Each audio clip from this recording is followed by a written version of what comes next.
The broadcast is now starting. All attendees are in listen-only mode. Hello, everyone, and welcome to today's webinar. We're going to continue our conversation about educational businesses and why their digital marketing presence is more important than ever before. So tonight we're going to talk a little bit more about digital marketing in general, but specifically why educational businesses and how educational businesses can leverage technology to grow and enhance their presence. So let's talk real briefly again about what types of businesses we're discussing. We're talking about educational businesses, whether they're studios or schools. Maybe it's a trade school, health and beauty related schools, institutions, preschools, daycares, and other studios. So it is a wide range, whether it's municipalities, private education, recreational, or even in the trades. And again, the whole idea is that it's a service-based business and it's all reliant on education. So let's talk a little bit about businesses a couple decades ago, what they needed to do in order to succeed. Back in 1990, the business owner only had to worry about running their business, operating the business, right? Having maybe a yellow page ad, working on maybe a newspaper advertisement, and of course, word of mouth. Yet today, here we are, and they also have to worry about their website, their mobile presence, their search engine ranking, their social media channels, their Google AdWords, their blog, and maybe some content marketing, where they're showing up in review sites. Are there positive reviews? Are there negative reviews? What's being said about them? What about the directories that might have misinformation? What about newspapers and yellow page ads that they still feel that they need a presence in those print directories? And of course, you're still focused on word of mouth advertising, and yet at the end of the day, they still have to focus on running their business. So business owners need a great website. We know that, but we also need is traffic, social media, visibility on Google, emails and domain-based email campaigns and email marketing, the ability to make changes for themselves, e-commerce, analytics and finding out what's working and what's not, secure hosting, and ongoing support. So you can see that the business owners are wearing more hats than ever before. They're busier than ever before. They've got more stress in their lives to operate their businesses because they have so many vendors in so many different areas that they've got to focus on that sometimes they're overwhelmed. And when they're overwhelmed, they simply do nothing, or they become very weary and a little nervous about marketing companies, advertising companies, and people that are selling or pitching products and services to them. So when it comes to visibility and traffic, they start wondering, where are they found on the internet? How are they ranking on search engines? How visible are they with their existing customer base? And of course, do they have a strategy? And again, when they have this, they become a little bit overwhelmed, and it becomes a very complex problem that begins to strain their business as they start realizing how big of a beast it is when it talks about digital and online marketing. So what we want to share with these individuals and these businesses is that the website is the center point, the integral part of their marketing funnel. And everything else leads to that website, whether it's search engine ranking, outside marketing and offline marketing, social media, support, content, their portfolios, their blogging, their forums, everything comes and pulls into their website. So it's important to have a strong, robust, engaging website presence. And the reason why we're talking about this tonight is because we're starting to have conversations with these types of businesses, and you might want to arm yourself with some of this information to share with them in a consultative or conversational approach, and you're going to want to educate them. So their website, again, has to be welcoming. It also has to be informative, engaging, and it should be consistent among all their other branding. It should also be consistent with their core values and what they truly represent. It should be well branded and functional and also responsive in nature. So we realize that websites that work and do really well, they have pricing information. They share the quality of their teaching or their philosophy on there. They also have that strong brand recognition that we mentioned. There might also be an activity calendar on there. communication skills of teachers and maybe some of the skill sets of their teachers, and maybe even some transportation to and from their facilities that might be available, where their locations, are there multiple locations? Maybe they have a larger campus and they've got certain classes that are happening in one location and other courses that happen in another. Maybe we have to talk about the facilities and what sets them apart. Hygiene standards, maybe for a preschool or a daycare. School policies are very important to be on there. And of course, what kind of support staff is on there. So when people are doing research online, they're looking for this type of information. They don't want to have to pick up the phone and ask all of these questions. They want to do their research at their own leisure. But also as a business owner, they don't want to be fielding all these phone calls that have to answer these questions that could be very easily put on their website. So anytime we talk about websites nowadays, we have to talk about mobile, because mobile matters. Mobile matters. You look at this, 80% of millennials have their smartphone at their side day and night. 85% of adults ages 18 to 49 use multiple devices at the same time. And this comes straight from Google. We realize that there's a second screen and even a third screen phenomenon that's happening right now.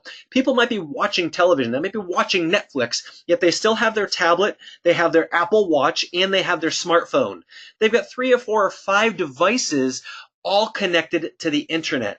So mobile matters because they are typically engaging with the internet in their mobile device, and that's where they're consuming their data, and they're doing their online research there.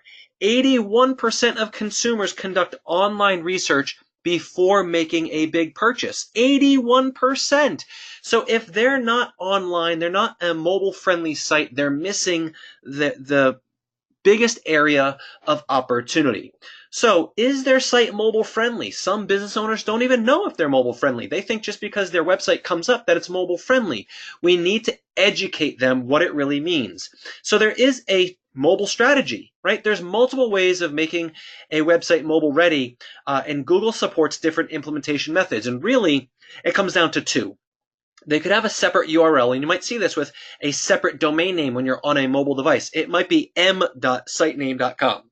So it might be m.mycompany.com. That's their mobile version rather than www.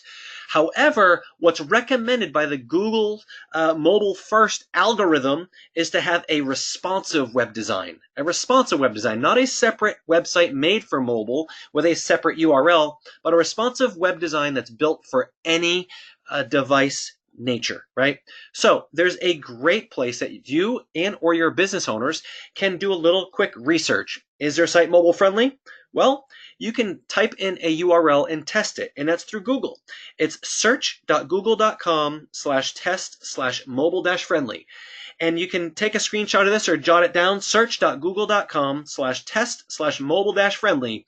And it comes up this very simple, plain screen. And when you type in the URL, it'll test it, and it'll give you so much information about the mobile readiness or responsiveness of that website.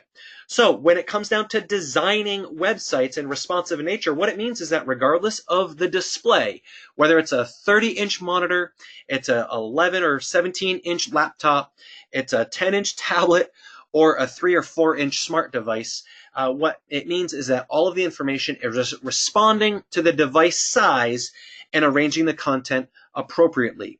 So it could be the same content that responds, or it could be on certain devices, certain information is hidden and some information is displayed based on the load time, right? So when we look at websites for educational-based businesses, let's take a look at this case study, Wings Over Water. With 2 locations, they were spending too much time emailing information to their customers. So now customers can book birthday parties online, get directions, they can register online, they can download the parent guide, and navigate classes to identify what's best. Look at the difference in this, right? You can see the old design, it had all the information, but look at the difference a web design or responsive design can make for an educational business. And you see the strong call to action at the top with 2 locations, 2 different phone numbers, color-coded with a button for the schedule for both. Very, very smart job by the design team here. How about Little Rascals Nursery? The owner knew it was time to have a website for her business, which she bought 12 years ago, but she didn't want to spend a lot of money. She was impressed with the demonstration and the breadth of what she could grow the site into. So even with just a one-page site design, she's seeing results with our design team and our WebCenter platform. The site's in helping increase enrollment. It's establishing credibility and trust for prospective families. They allow them to post weather delays and inclement weather. They do email marketing. And look at this. They create a password protected area where she can post pictures of kids for the parents. So they want to offer some great photographs of what's happening in the classes, but you don't want that information open to the public when you're dealing with children. So they have a password protected area. And look at how beautiful this site is. Right? Very inviting, very engaging, soft colors here that allow people to really get that feeling, the warm feeling of this nursery school. So when we talk about the website, one of the components was search, and we've talked a little bit about search and SEO. When it comes to SEO, it's not as simple as just having page keywords listed. It's not as easy as having meta tags for keywords anymore. It really comes down to web design, comes down to strategy, comes down to content and context with maybe a blog, as well as keywords, as well as marketing, other marketing services, as well as those links to and from the site, and of course some back-end code that can assist in that. So in SEO, really what's happening is that Google has a new algorithm with Google's PageRank. And what it does is it's become a machine learning.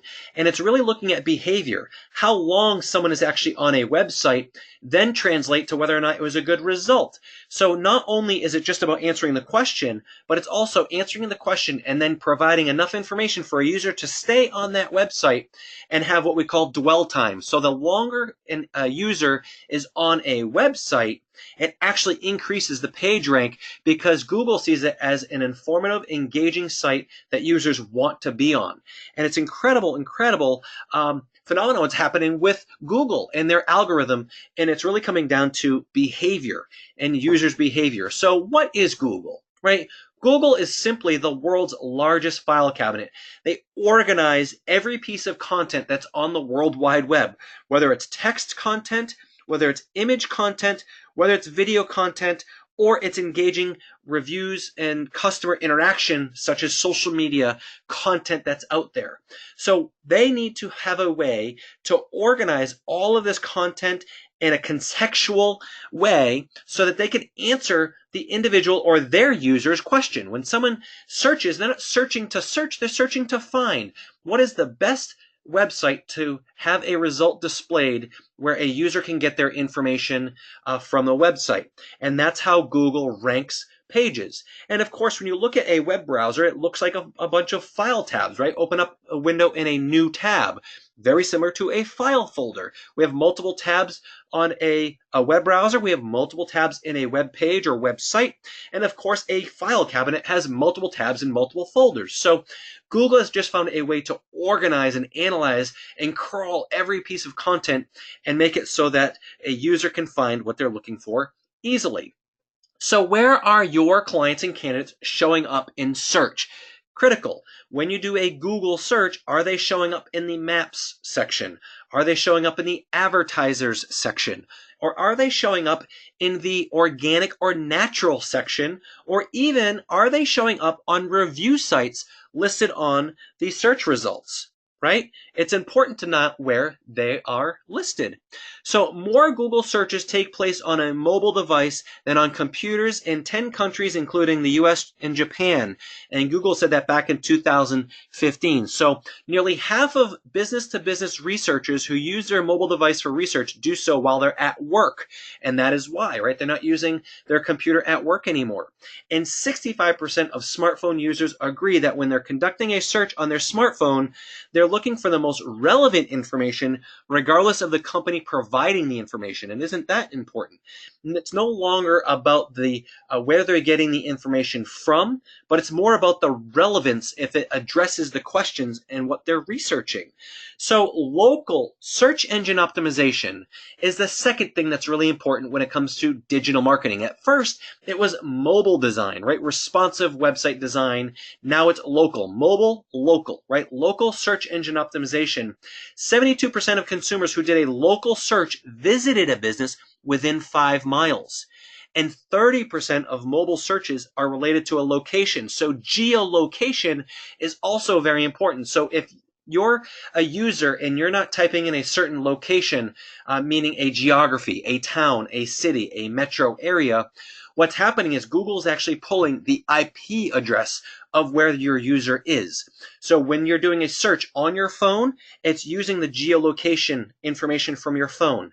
If you're doing it on a desktop site or a laptop site or a tablet and you're connected to the internet, it's actually using the IP address of where you're tied into the Wi-Fi or the internet connection to give you local results. And many people don't know that. Certainly business owners don't know that.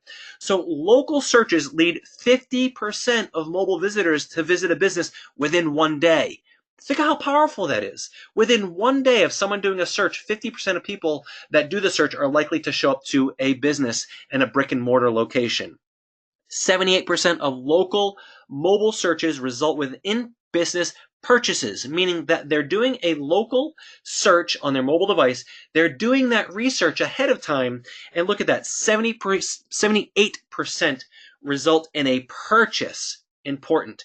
So what information are people looking for? They're looking for content. Content. So it's important not to just have a website or a web page with a bunch of information put on there. There really has to be a content strategy. 47% of buyers viewed 3 to 5 pieces of content before engaging with a business, before they ever made a phone call, before they ever visited a location or talked to a representative of a location. Almost 50% of buyers viewed 3 to 5 pieces of content. It could be a gallery of images. It could be a video.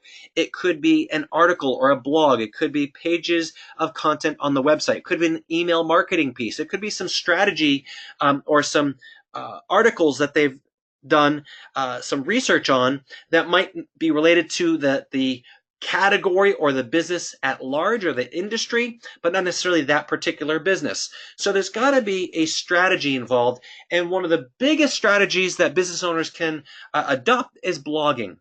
53% of marketing agencies say blog content creation is their top inbound marketing priority. And most small businesses right now are focused or should be focused on inbound marketing, which means calls or leads are coming into their business rather than outbound, which is when there's someone actually calling out of the office or out of a call center or telemarketing or direct sales, and they've got sales representatives on the street knocking on doors and cold calling. Those are outbound marketing, or advertising is outbound marketing to drive sales. 53% of marketing agencies right now are focused on inbound marketing strategies using blogging. So look at this. Companies that published 16 or more blog posts per month, so let's say 4 per week, got about 4.5 times more leads than companies that publish 0 to 4 monthly posts. So look at that. Someone posts or a company posts, let's say once a week versus 4 times a week, and the leads were 4 times as many. So blogging leads to lead generation.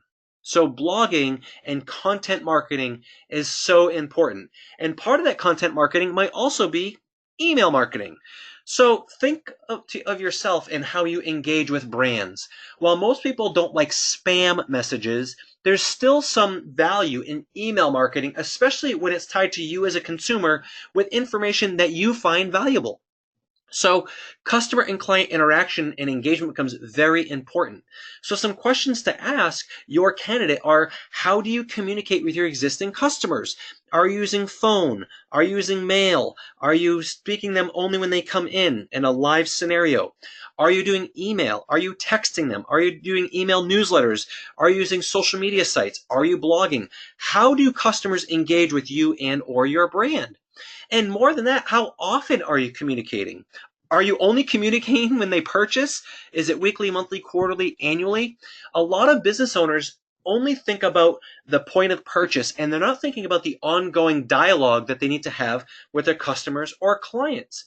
So some email marketing tips really come down to content. A single, clear message A compelling subject line with relevant content and one call to action. So if your company is an active blogger, consider using email campaigns to drive traffic to the blog, right? So maybe the whole point of one email could be to promote a new blog. Timing is also important. Writing content in advance, but you can schedule the delivery at optimal times. Right now, we know that Tuesdays at noon have the highest open rate for email campaigns.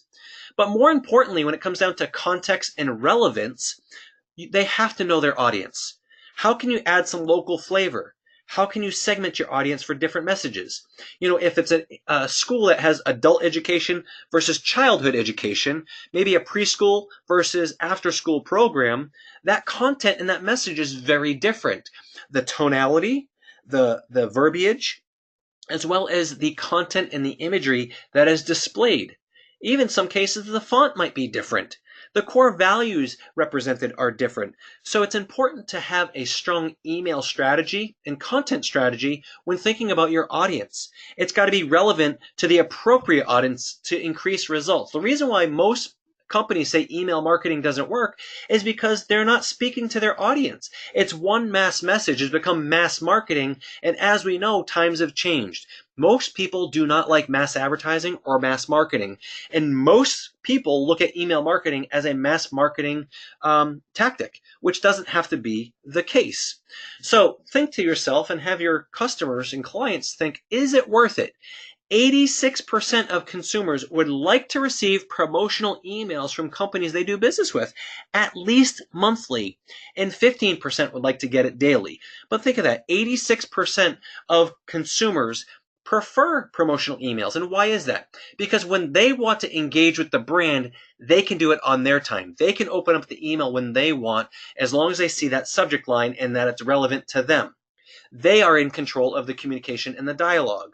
But 78% of consumers have unsubscribed from emails because a brand was sending too many emails.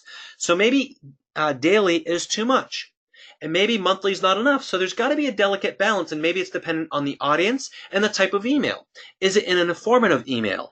Is it an announcement type of email? Is it a newsletter? Is it an ongoing promotion? There has to be some sort of thought and strategy put into the content that they're pushing out on blogging, on their website, but also in email marketing. So when we talk about website content and traffic, we're talking about the website design and maintenance. We're talking about the visual appealing nature of the website. Is it responsive? Is it engaging? Are they focused on content management, or is it something that is just, hey, today we're just going to put on what's new and the rest of our website hasn't been updated for a year or 2 years or 3 years? It's got to be a living, breathing organism if they expect to have that relationship with their consumers, their clientele, and of course, with the search engine giant, Google. In terms of lead generation and traffic, again, search engine optimization and search engine marketing, pay-per-click advertising with Google are great ways to drive traffic and leads to the website or to a blog, but also Facebook advertising is increasing in terms of the return on investment for our small to medium-sized businesses. So Facebook advertising is another way to drive traffic to content as well as a way to engage with their consumers. And of course, with us, we've also got Shop Local. And Shop Local is a great loyalty rewards program to drive in-store foot traffic. So while we have access to them through our great site, shop.com, we have that way to drive in-store purchases and in-store traffic with a Shop Local purchase or Shop Local business. Now, it is important for us as digital marketing consultants and WebCenter owners to listen. We want to be consultants. We want to identify where there's an opportunity to assist and help our candidates. Maybe they're doing okay with their website, but they need help with their content marketing strategy. And we do offer content writing, right? Maybe they're looking for leads and for a particular enrollment period, which is what we're talking with education company. So when it comes to lead generation, right now is a great time to be talking to these schools about maybe not redesigning their website. Maybe it's something that should be in the thought process or the strategy, but maybe it's about generating content, or maybe it's about doing a Google ad campaign towards enrollment, or maybe it's doing a Facebook ad campaign towards enrollment or a certain program, or maybe it's even a Shop Local program in terms of driving traffic to perhaps like a trade school or something like that nature. So we want to add value We want to add value, promote what we have to offer as a solution, and then ask. We simply want to ask them if they want more information or to work with one of our digital marketing specialists. So we need to do the first part, which is initiate a conversation, right? We want to create conversation around their business, their brand, what's going well, what needs improvement, and where they see their business going, what's happening in their business. We want to do some current research. We want to do a website review. We want to look at their Google listings. We want to do some analysis of their social media sites and their review sites. And then we want to contact them. We want to re-engage that conversation and say, I'd like to learn more about your business and talk about it, right? And then we become the consultant. I have some ideas to share. And the reason I'm calling is I want to learn more about your business, but I also have some ideas to share that I think you'll find valuable. And you can use the 15-minute assessment sheets to share some research and some resources that you've learned on videos, on blogs, as well as our marketing manual. At that point in the consultation, you can share some tips and tricks, but then promote an appointment, right? What are we selling? We're selling the appointment. Schedule an appointment or walk through the business-to-business catalog showcasing what you've recommended, and then schedule that demo. From there, let them know you'd like to be considered in any other marketing initiatives to help them grow in the future. Address other needs. If now's not a great time, if things are already in place, can I follow up with you? Or right now we're talking about your enrollment. Can we talk in October when it comes to your winter enrollment? Or what is next on your horizon next spring that we can start strategizing together now? They'll appreciate that you are thinking of their business for the future, because many of them should have a calendar of events and a calendar for their marketing. But the fact of the matter is they're so busy, they're thinking about next week and next month, and they're not looking far enough in advance to create a strong marketing strategy. But if you start the conversation now and they get to know you, like you, and trust you, and you build that rapport and that credibility, and you start sharing resources, whether they do business with you now or in the short term or in the future, you are going to be someone that they turn to when it comes to digital marketing services and consultation. So use the resources to continue to add value and offer other ideas to increase revenue and decrease their expenses.